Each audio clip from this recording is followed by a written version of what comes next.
Magkahiwalay na nararatipikahan ngayong araw ng Kamara at Senado ang BICAM report sa 6.793 trillion peso 2026 national budget.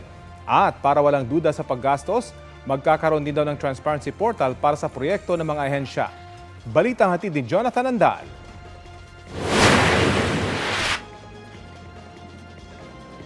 People-centered budget ang tawag ng mga senador at kongresista sa pinirmahan nila kahapon na Bicameral Conference Committee report para sa 6.793 trillion peso 2026 national budget.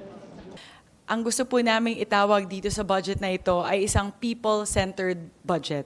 Ito pong budget na ito ay talagang pinaghirapan na buuin ng Kongreso at ng Senado at ginawa po namin ang lahat para ito po ay maging transparent, accountable. This is a product of the very first open BICAM in history. Ito naman po ay ginawa ho natin dahil gusto ho natin maibalik ang tiwala ng taong bayan sa ating pamahalaan.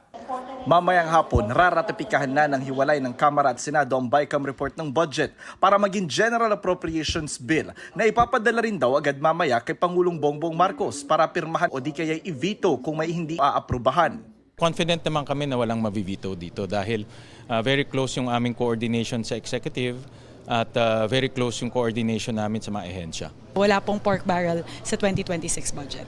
Dati nang sinabi ng Malacanang na pag-aaralan muna ng Pangulo ang 2026 budget kaya sa unang linggo na ito ng Enero mapipirmahan.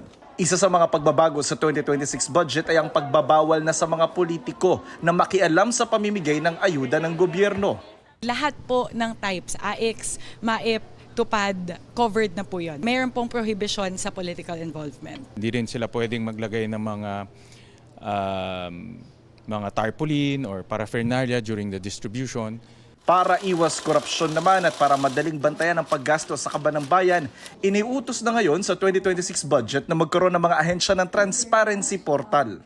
So meron po dong project monitoring, project status, nandun na po kung na-bid, magkano na-bid, sino yung contractor, ano yung actual status ng implementasyon ng mga proyekto. So yun po talaga yung main safeguards natin para siguraduhin na lahat mo ng mga proyekto ay nai-implement ng tama. Sa 23 senador at kongresistang miyembro ng BICAM, 11 lang ang humarap kahapon at personal na pumirma. Higit kalahati ang wala. Yung mga hindi nakapunta nagpadala ng authorization for their e-signatures. All 11 BICAM members will vote in favor of the ratification of the Bicameral Conference Committee report.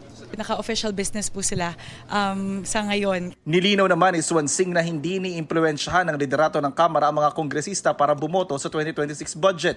Yan ay matapos sabihin ni Batangas Representative Leandro Leviste na inalok daw siya ng incentive na 151 million pesos na alokasyon sa 2026 budget ng isang abogadong nagpakilalang galing daw sa opisina ni Swansing. Hindi po iniimpluwensyahan ng House leadership ang sino mang individual na miyembro ng Kongreso, ng Kamara na bumoto ng kung papaano mang paraan.